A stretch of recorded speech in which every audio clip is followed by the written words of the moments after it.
மலரும் நினைவுகள் 1969 இந்த ராமநாதபுரம் எங்கள் வீட்டு அருகில் குமரன் ஸ்கூல் என்ற பள்ளியில் இங்கே படித்தேன். ஆமாம், குமரன் நடுநிலைப் பள்ளி இங்கே. இது இங்கே 2ஆம் கிளாஸ், இது இங்கே தான் 3ஆம் கிளாஸ் படித்தேன். இந்த இடத்துல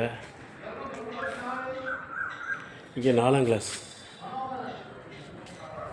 இந்த காருக்கு ஏற்றாப்புல உள்ள கிளாஸ் 5ஆம் கிளாஸ் படித்தேன் 1974. அது ஒரு மறக்க முடியாத அனுபவம். மலரும் நினைவுகள். எல்லோரும் எல்லா வளம் பெற்று சிறப்பாக வாழ எல்லா வளம் தெரிவிக்க செய்யும். நன்றி, வாழ்த்துக்கள்.